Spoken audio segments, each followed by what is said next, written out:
कल देश को अर्थव्यवस्था के आंकड़ों से भी एक नया मेडल मिला है।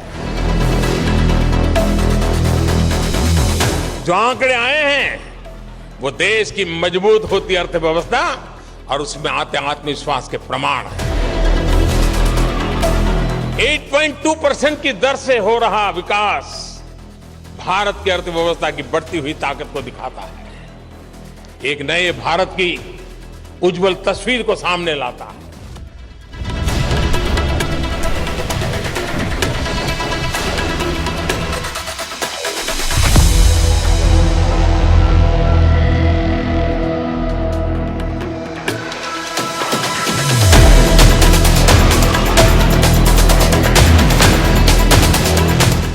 भौगोलिक दृष्टि से भारत विश्व का 7वां सबसे बड़ा देश है और जनसंख्या की दृष्टि से भारत विश्व का प्रथम राष्ट्र है। वर्तमान में आर्थिक विकास की दृष्टि से भारत को चौथे स्थान पर आने का गौरव प्राप्त हुआ है।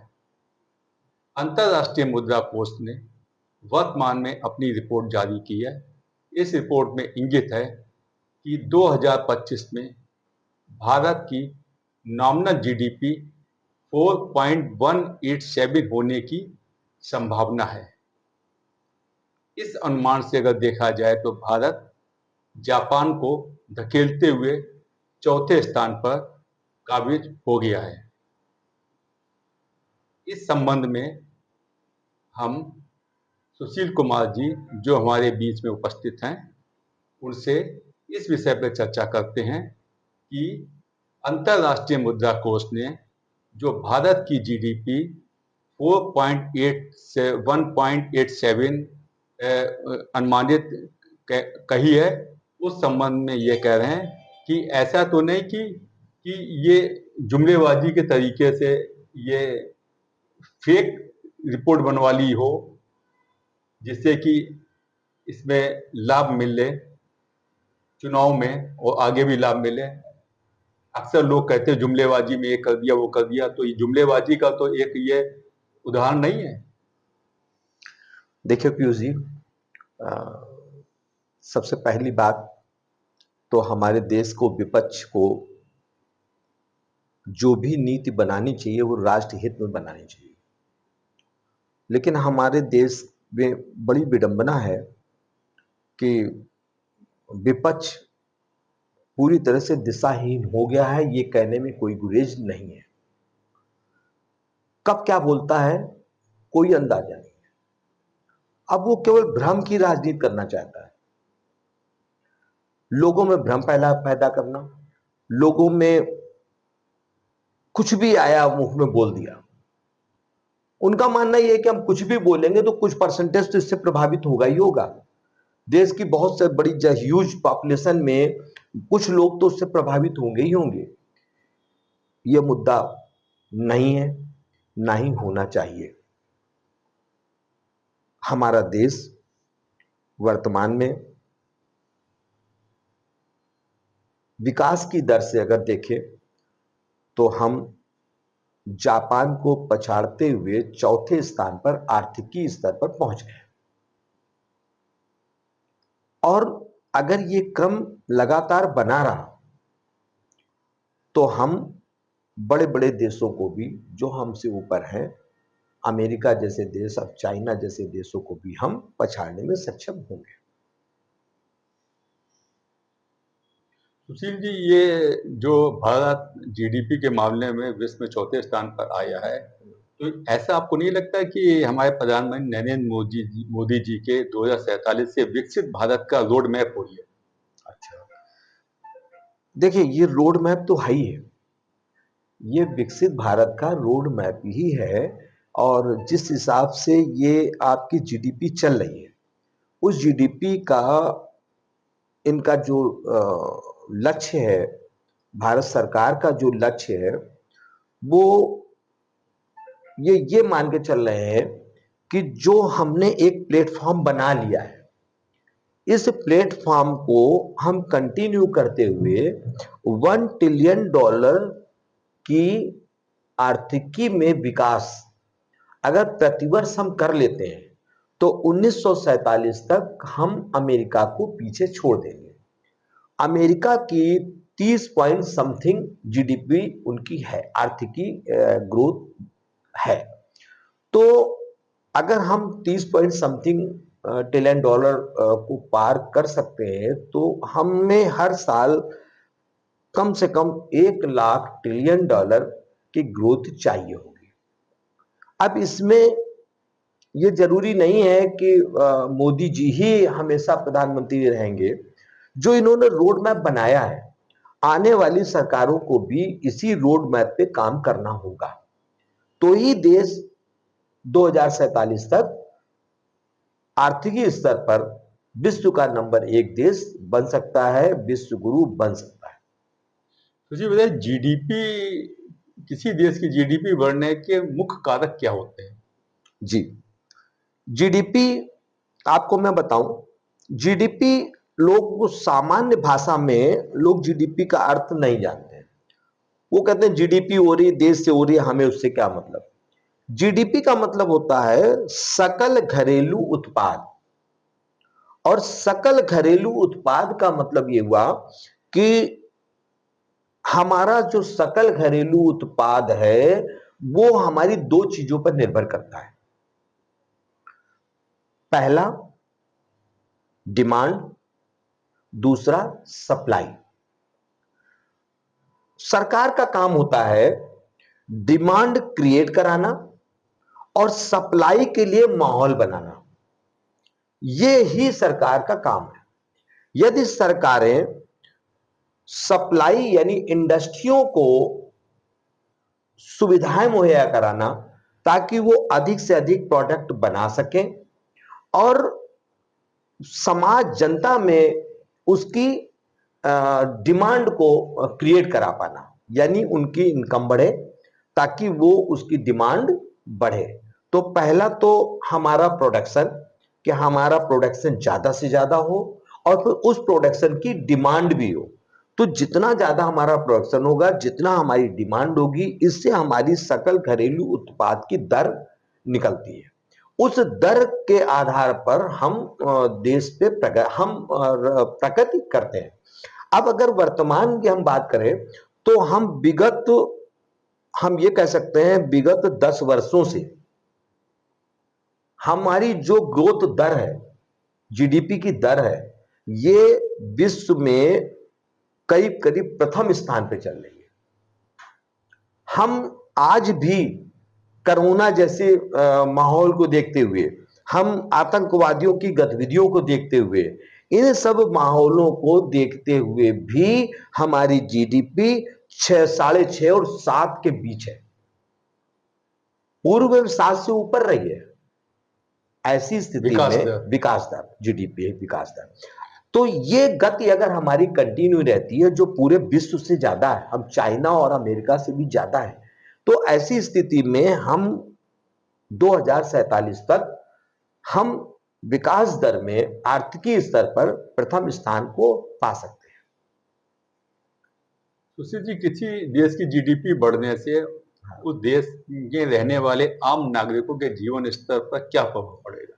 जी देखिए, सरल भाषा में अगर हम बात करें तो, सरल भाषा में यदि हम बात करते हैं तो जीडीपी, अभी मैंने बताया कि जीडीपी का मतलब हुआ कि डिमांड और सप्लाई, यानी हमारा उत्पाद, ठीक है, हमारे उत्पाद को बढ़ाना, तभी हमारी सप्लाई बढ़ेगी, ठीक। और डिमांड क्रिएट करना मतलब मांग और पूर्ति, जैसे हम दूसरी भाषा में हिंदी में क्या बोले, मांग और पूर्ति।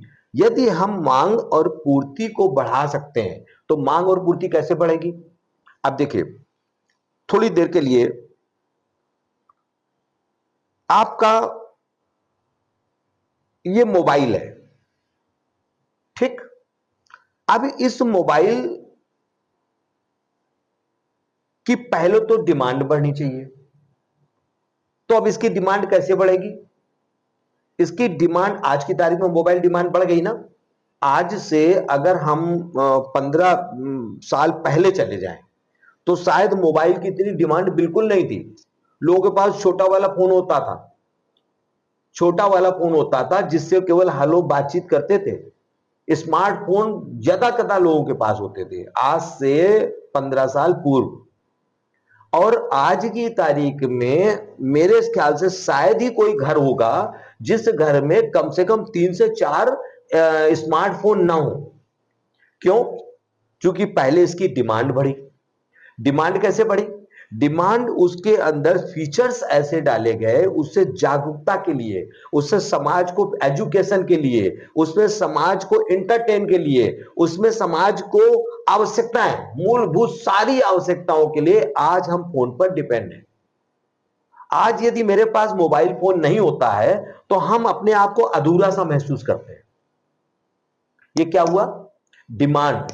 ये डिमांड क्रिएट हुई। अब डिमांड क्रिएट कैसे हुई?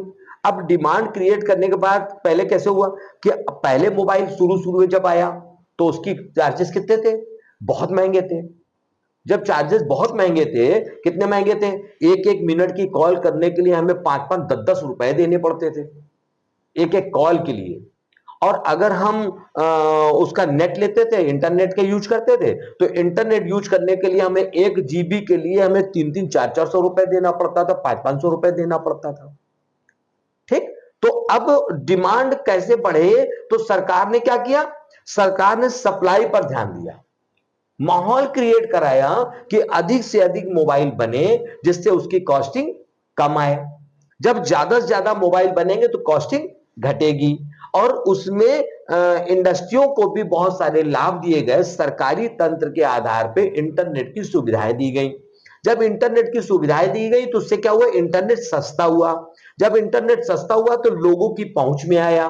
जब लोगों की पहुंच में आया तो आज की तारीख में सबके पास मोबाइल है। यानी पहले क्या हुआ? पहले डिमांड बढ़ी, डिमांड के बाद सप्लाई को भी सपोर्ट किया गया। अब आप देखिए, पहले डिमांड बढ़ी तो क्या हुआ कि पहले लोगों को उसकी आवश्यकता महसूस हुई आवश्यकता महसूस। जब आवश्यकता महसूस करा दी गई तब उसको बनाने के लिए क्या क्या लगा? उसको बनाने के लिए लेबर लगा, बिजली लगी, सीमेंट लगा, प्लास्टिक लगी, सरिया लगी, लेबर लगा। कहां से होगा? लोगों को रोजगार मिला। एक इंडस्ट्री को बनाने के लिए ये सारी चीजों की आवश्यकता पड़ती है। जब इंडस्ट्री बन गई उसके बाद वो मोबाइल फोन उसमें बना, उसके लिए कारीगर आए, कारीगर के साथ में इंजीनियर्स आए, वो इंजीनियर्स को रोजगार मिला। नीचे से लेकर के ऊपर तक हर व्यक्ति को उससे रोजगार मिला। जब रोजगार मिला तो क्या हुआ कि हमारा जो रुपया है वो चलन में आया। रुपया जब चलन में आया तो हर व्यक्ति के पास रुपया पहुंचने लगा। तो जब हर व्यक्ति के पास रुपया पहुंचेगा तो इससे आर्थिकी स्थिति जो है प्रत्येक व्यक्ति की सुधार हुआ ना। तो जो भी हमारी जीडीपी बढ़ेगी, यानी डिमांड और सप्लाई, यानी हम अगर देश की जीडीपी बढ़ रही है तो आप मान के चलिए कि प्रत्येक देश के नागरिक का उससे लाभ हो रहा है। बस हमें जागरूक होने की आवश्यकता यह है कि आज देश के नागरिक जागरूक हो जाए तो हम ये जो प्रतिशत है इसको और तेजी से बढ़ा सकते हैं। इनकम बढ़ सकती है और लोगों की आय बढ़ सकती है। जब लोगों की इनकम और आय बढ़ेगी तो ये जीडीपी हमारी बढ़ेगी। जी सुशील जी, अंतरराष्ट्रीय मुद्रा कोष के अनुसार भारत की वर्तमान जीडीपी हाँ 4.187 ट्रिलियन डॉलर है। हाँ आने वाले 2, 2.5, 3, 4 साल में क्या उम्मीद करते हैं कि ये और आगे बढ़ेगी? बिल्कुल बढ़ेगी। अभी जो हमारा एक, आप देखिए एक समय था, आपको भी याद होगा 15-20 साल पीछे चले जाइए तो 20 साल पहले एक पुल जब पास होता था, मत जाइए कहीं ज्यादा दूर मत जाइए, सिर्फ आप अपने कानपुर शहर को देखिए। कानपुर का सीओडी पुल 15 साल में बना। 15 साल में सीओडी पुल बनकर तैयार हुआ। यानी पहली बात तो प्लानिंग नहीं होती थी। जब प्लानिंग ही नहीं होगी तो पुल बनेगा कहां से? रेलवे ट्रैक पे कोई काम ही नहीं होता था, जर्जर होते जा रहे थे। ठीक, हथियार खरीदने को हमारे पास पैसे नहीं थे, हम किसी कार्य को नहीं कर रहे थे। जब हम विकास पे कार्य नहीं करेंगे तो क्या होगा? हमारी जीडीपी नीचे जाएगी। जब जीडीपी नीचे जाएगी तो बेरोजगारी बढ़ेगी और जब बेरोजगारी बढ़ेगी लोगों के पास पैसा नहीं आएगा, जब पैसा नहीं आएगा तो चलन में रुपया आएगा नहीं, जितना ज्यादा चलन में रुपया कम होगा हम उतने ही ज्यादा पिछड़ते जाएंगे, हमारी आर्थिकी उतनी ही कमजोर होती चली जाएगी।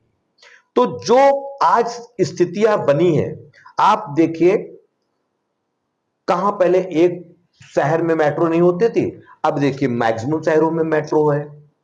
अगर ये मेट्रो की गति यूं ही चलती रही, सड़क की गति यूं ही चलती रही, ब्रिजेस की गति यूं ही चलती रही, एयरपोर्ट की गति यूं ही चलती रही, इंजीनियरिंग कॉलेज की गति यूं ही चलती रही, एमबीए कॉलेज की गति यूं ही चलती रही, तो ये सारी चीजें अगर लगातार विकास पर एक निरंतर अपनी गति से बढ़ती रही तो हम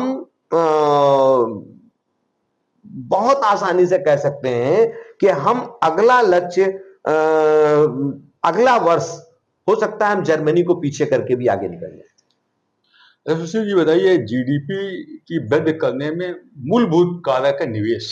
जी, जितना निवेश होगा उतना उत्पादन होगा, जब उत्पादन होगा तो जीडीपी ऑटोमेटिक बढ़ेगी। जी, पर जो आज का जो वर्तमान परिवेश है देश का, जी, जैसे कि पाकिस्तान आतंक गतिविधियों को बढ़ावा दे रहा है, जी, इससे इससे क्या निवेश पर प्रभाव पड़ेगा? जो निवेश, जो बाहरी कंपनी आएंगी निवेश करेंगी। जी, देखिए मैं जब बताऊं, आतंकवाद के कारण जो भय व्याप्त कर दिया गया, जी, इसे भय मुक्त भारत करना पड़ेगा, आतंकवाद भयमुक्त करना पड़ेगा, तभी विदेशी कंपनियां आकर्षित होंगी, निवेश करेंगी। जी, अन्यथा विदेशी कंपनियां क्यों आकर यहाँ पे निवेश करेंगी? जी, एक बात मैं बताऊं कि आपने एक चीज देखी होगी कि एक समय ऐसा होता था, शायद आपको याद होगा, मैं आपको याद दिलाता हूं, जनवरी 2008 में सब प्राइम मैटर हुआ था अमेरिका में। रियल एस्टेट वहां चौपट हुआ, बुरा हाल हुआ, मैरिल लिंच जैसे बड़ी कंपनियां वहां पर डैमेज हुई, उसका प्रभाव इंडिया पे पड़ा। इंडिया की शेयर बाजार एकदम धड़ाम होकर के 60% मार्केट टूट गई थी। क्यों टूट गई थी? क्योंकि हम उन पर निर्भर थे। लेकिन इधर देखिए, कोरोना काल, पुलवामा, तकत की मार,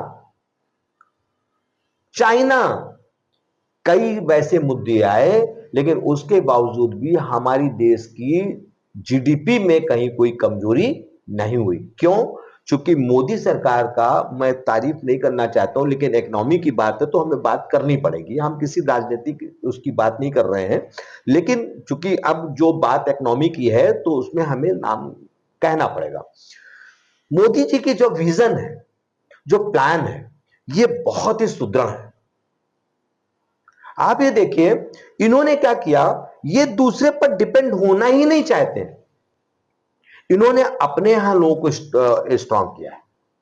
हमारे जो विपक्षी दल है वो कोको कोला और बाहर की कंपनियों, प्रॉक्टर एंड गैंबल जैसे इन कंपनियों को प्रमोट करती है। इनके आने से हमारे देश का रुपया तो बाहर जाता है, लेकिन हमें क्या मिलता है? रोजगार नहीं मिलता है। रोजगार मिलता है, लेकिन उस रोजगार के साथ ही साथ में यदि हम दूसरा कल को चला जाए तो हम हाथ में कटोरा पकड़ने, इससे बेटर आप है अपने व्यापार का लाभ अपने देश में निवेश करते हैं, यहाँ नहीं करते हैं। हाँ, तो अगर हम उसकी बजाय यदि अपने देश को स्ट्रांग करेंगे, अपने देश के आर्थिक रूप से आत्मनिर्भर बनाएंगे, हम अपने देश को आर्थिक रूप से स्ट्रांग बनाएंगे तो हमारा देश स्ट्रांग होगा। और आप देखिए, इसके प्रत्यक्ष उदाहरण है, कोरोना काल में पूरे विश्व की इकोनॉमी डाउन हो गई थी, लेकिन अपने देश की इकोनॉमी डाउन नहीं हुई थी। क्यों? क्योंकि जब बाजार गिरना शुरू हुआ था, एफआईज ने पैसे निकाले थे, तो इंडियन इन्वेस्टर्स ने पैसे लगाने शुरू किए, और ऐसी स्थिति में हमारी जीडीपी को मेंटेन रखने का काम भारतीय उद्योगपतियों ने किया था। तो मोदी जी ने मेक इन इंडिया जैसे कार्यक्रम चलाए, स्वरोजगार चलाए, रोजगार के अवसर उत्पन्न कराए, और ये जो तरह तरह के औद्योगिक संरक्षण, विकास के लिए औद्योगिक संरक्षण जो मोदी जी ने लोगों को उपलब्ध कराए, इससे रोजगार बढ़ा। आप देखिए, आज हम मोबाइल निर्माण में नंबर 1 होने वाले हैं। हमारी निर्माण, हम भारतीय मोबाइल बनाने लगे हैं और हमारा निर्माण बहुत तेजी से ऊपर बढ़ रहा है, चाइना को पीछे छोड़ देंगे। छोड़ दिया।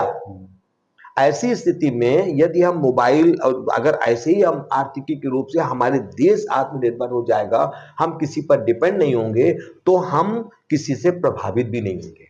और ऐसी स्थिति में हमारी जीडीपी बढ़नी ही बढ़नी है। निवेश की बात आई, हम वर्तमान में, अभी आपने बोला आतंकवाद की बात, मेन प्रश्न अभी आपका उत्तर नहीं हुआ। आपने बोला आतंकवाद, देखिए इस आतंकवाद पे अगर शायद विपक्ष की सरकार होती, जैसे उनके स्टेटमेंट थे, उन्होंने कहा कि मोदी जी ने युद्ध बंद करके बहुत गलत किया, युद्ध नहीं बंद करना चाहिए था, युद्ध नहीं बंद करना चाहिए था, गलत काम किया। किसी भी देश को बर्बाद करने के लिए उसे युद्ध में झोंक दे, वो बर्बाद हो जाएगा। मोदी जी ने कितने समझदारी का, विजन पूर्वक अपना स्ट्राइक लिया। उन्होंने क्या किया, उन्होंने ऑपरेशन सिंदूर चलाया, और ऑपरेशन सिंदूर के तहत उनका लक्ष्य था आतंकवादी अड्डों को नष्ट करना, और उन्होंने आतंकवादी अड्डों को नष्ट किया। परिणाम स्वरूप जो हुआ वो बात की बात है, लेकिन पाकिस्तान ने क्या किया, पाकिस्तान ने उसकी जवाबी कार्रवाई की। लेकिन जब पाकिस्तान ने जवाबी कार्रवाई की तो इंडिया ने दिखा दिया कि अभी हमारे बराबर दूर दूर तक तुम नहीं हो और ना हो सकते हो। अपने देश के बने हुए ब्रह्मोस मिसाइल आकाश के जरिए पाकिस्तान के कई रॉकेट लॉन्चर, कई इस तरह के चीजें नष्ट कर दी भारत ने। किसने नष्ट की? ब्रह्मोस और आकाश ने। कहां से निर्मित है? देश में निर्मित है, स्वदेश निर्मित। अब ऐसी चीजों में, स्वदेश निर्मित, अब ऐसी चीजों में आप ये देखिए कि उन्होंने युद्ध विराम भी कर दिया। जब उन्होंने घुटने टेके, उन्होंने कहा कि नहीं नहीं नहीं नहीं, मैं युद्ध नहीं करना चाहता हूं, मैं सब समझौते पे राजी हो जाऊंगा, मैं पूरा करूंगा, फिर उन्होंने युद्ध विराम कर दिया। ठीक है, अपना जो विजन था, जो ऑपरेशन सिंदूर था, उसको उन्होंने कुछ समय के लिए स्थगित कर दिया, बंद नहीं किया। उन्होंने कहा यदि आतंकवादी घटना होगी तो मैं फिर करूंगा। अभी भी इन्होंने कुछ 2 दिन पूर्व भुज की एक जनसभा में मोदी जी ने बोला है, और बल्कि पाकिस्तानी जनता को भी कहा है कि पाकिस्तानी जनता को सोचना होगा कि आखिर उन्हें इससे क्या मिला। आतंकवादी घटनाएं करने से तुम्हारे देश की इकोनॉमी धीरे धीरे करके खत्म हो रही है, तुम लोगों के पिछलग्गू बनते जा रहे हो, तुम्हारा देश आज कहां जा रहा है, इस पर ध्यान दो।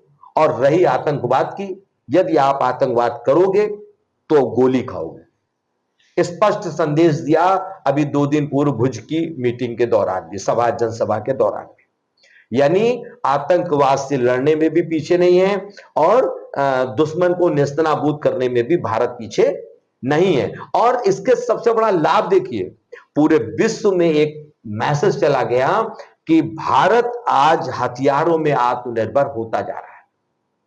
आज वो उस स्थिति पे पहुंच गया है कि ब्रह्मोस और आकाश मिसाइलों की डिमांड बढ़ गई है।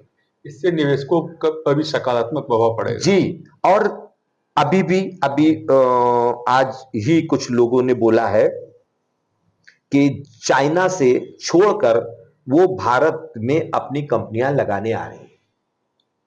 अभी कुछ कंपनियों ने ये बोला है, उन्होंने कहा है कि मुझे उपयुक्त जगह भारत लग रही है, मैं चाइना से अपना इंडस्ट्री समाप्त करके, बाइंड अप करके हम भारत देश में अपनी इंडस्ट्री लगाएंगे। तो ये क्या है? ये हमारी ग्रोथ की आकर्षण है, निवेशकों का आकर्षण है इंडिया के प्रति। ठीक है, तो हमारे पास बाहरी निवेश नहीं घट रहा है, वो तो आ ही रहा है। साथ ही साथ में हम खुद भी आत्मनिर्भर कर रहे हैं। ये मोदी जी का जो विजन है, ये बहुत काबिले तारीफ है, और इसकी जितनी प्रशंसा की जाए कम है। सुशील जी, प्रधानमंत्री नरेंद्र मोदी जी ने ये दृढ़ संकल्प लिया कि 2047 तक भारत एक विकसित राष्ट्र बनेगा। हाँ। तो इस दशा में इस पद पर अग्रसर होते हुए क्या आप ये कह सकते हैं कि भारत की जीडीपी निरंतर बढ़ती रहेगी? देखिए, और ये विश्व में प्रथम स्थान भी हासिल करेगी? देखिए, जो प्लेटफॉर्म मोदी जी ने दिया है, जो प्लेटफॉर्म इन्होंने बनाया है, यदि ये तो जरूरी नहीं कि 2047 तक मोदी जी प्रधानमंत्री रहेंगे, लेकिन जो भी प्रधानमंत्री रहेगा उसे इस विजन पे काम करना होगा। यदि वो इस विजन जो प्लेटफॉर्म दिया है, इस प्लेटफॉर्म पर कार्य होता रहा, तो निश्चय आप मान के चलिए कि 2047 तक भारत आर्थिकी स्तर पर विश्व में नंबर 1 होगा। इसका मतलब ये है कि जो हमारे प्रधानमंत्री नरेंद्र मोदी जी ने जो हमारे देश का जो आर्थिक पथ है, उनको जिस आर्थिक नीतियों से उन्होंने सिंचित किया है, उसी आर्थिक नीतियों से सिंचित करते हुए आर्थिक विकास के रूप में भारत विश्व का नंबर 1 देश बन सकता है और 2047 तक भारत एक विकसित राष्ट्र के रूप में उभर कर आएगा। सुशील जी, आज चर्चा हुई भारत के आर्थिक विकास और भारत की जीडीपी कैसे बढ़ रही है और वृद्धि हो रही है, और निवेशकों का आकर्षण भी भारत में हो रहा है, जिसके कारण भारत में जीडीपी बढ़ रही है और इस कारण से भारत के आम नागरिकों का जीवन स्तर भी बढ़ रहा है और बेरोजगारी में भी कमी आ रही है। लोग यहाँ के आत्मनिर्भर लोग हो रहे हैं और स्वतः। एक बात मैं और कहूंगा आपके बीच में ही, इसी बात के बीच में कहना चाहूंगा, एक बात के लिए भारतीयों को सोचना होगा। धर्मवाद, जातिवाद की जो विपक्ष का जो सपना है, इसको नेस्तनाबूद करना होगा। भारत के मुसलमानों को भी एक बार यह सोचना होगा कि हम यदि घुसपैठियों को संरक्षण देंगे, तो ये घुसपैठ यदि लगातार होती रहेगी तो ये भविष्य में हमारी इकोनॉमी को प्रभावित कर सकते हैं। हमें ऐसी स्थिति पर घुसपैठ पर कठोर निर्णय लेने की आवश्यकता भी होगी। राष्ट्रवाद प्रथम पारदर्शी विकास न्यूज चैनल के इस मंच से मैं ये कहना चाहता हूं कि भारत के नागरिकों से अपील कर रहा हूं कि आप जात धर्म से परे होकर उठकर राष्ट्र के हित में सोचिए और राष्ट्र के को विकसित करने का संकल्प लीजिए और 2047 तक विकसित राष्ट्र के रूप में भारत को बनाइए और देश को गौरवमय बनाइए। धन्यवाद। धन्यवाद।